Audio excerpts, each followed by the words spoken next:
Here's the 30 years.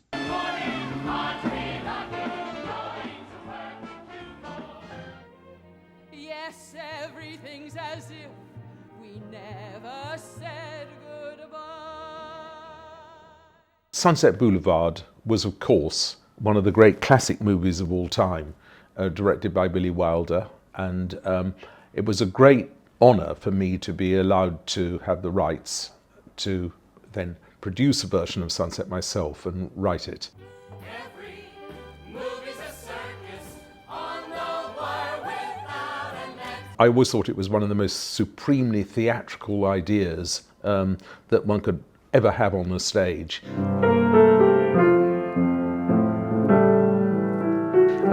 One of the moments I always think of is when Norma Desmond, the ancient, now passed over silent movie star, goes back into the studio and she's just remembered by one of the lighting people, and then she begins to realise that she's back where she was found, where she believes she belongs.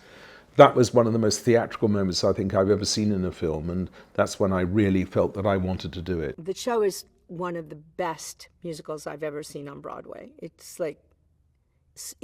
was spectacular. It's about power, money, fame, and tragedy. I think that the songs are such iconic pieces of the musical theater canon. The set alone, John Napier, who had also designed Cats, designed Sunset Boulevard, and the house set, it was this grand Norma Desmonds mansion, beautiful, golden, brilliant set. I was so captivated by Andrew Lloyd Webber's musical and John Napier's set design that I even built this set as a 14-year-old when I saw the show for the first time.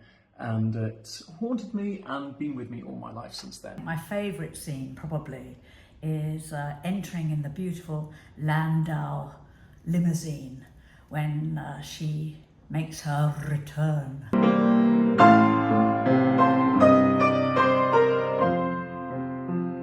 After Sunset Boulevard, everybody knew that I was a champion racehorse.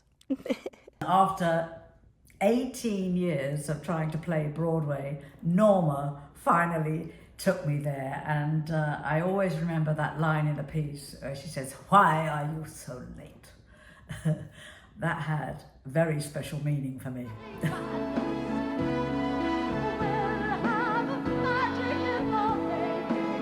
Sunset Boulevard opened on Broadway in 1994, which is the same year that I was born, and that this iconic piece of musical theater has lived over these decades to the point where someone who was born in the same year that it was on Broadway got to direct a production of it. And the show was my entry point to discovering some of the most amazing musical theater actresses of our time. Betty Buckley, Patti LuPone, Elaine, Paige, Karen Mason, the list goes on and on. 30 years.